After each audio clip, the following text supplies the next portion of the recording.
ভগবান যে সত্যি আছেন তা মানুষ বুঝবে কি করে? মানুষের বোঝা না বোঝার উপর ভগবানের অস্তিত্ব নির্ভর করে না। সৃষ্টি যখন আছে তখন স্রষ্টার নিশ্চয়ই অস্তিত্ব আছে। আমরা যে কাপড় চোপড় ব্যবহার করছি, আসবাবপত্র ব্যবহার করছি, সেগুলি নিশ্চয়ই কেউ না কেউ বানিয়েছে। অতএব আমরা কখনো বলতে পারি না যে এগুলো নির্মাতা নেই।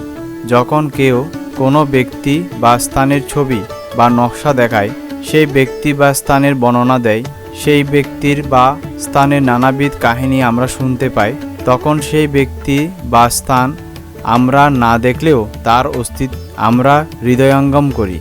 আমরা নিউ ইয়র্ক বা আফ্রিকা কোনোদিন না দেখলেও তা আছে বলে সহজেই স্বীকার করে দিই। আমরা প্রধানমন্ত্রী বা রাষ্ট্রপতিকে না দেখলেও, না যোগাযোগ রাখলেও তারা যে আছেন তা স্বীকার করিনি। এই যদি সত্যি হয়, তবে বিশ্বব্রহ্মা পরমেশ্বর যে কেউ একজন আছেন, সে কথাটি কেন সত্য হবে না?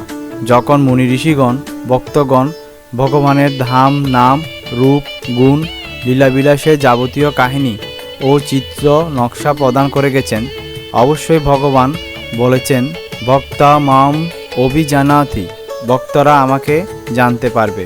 কিন্তু মূঢ়হয়ম নাভিজানাতি, গণ্ডমূর্খেরা আমাকে কিছুতেই জানতে পারবে না।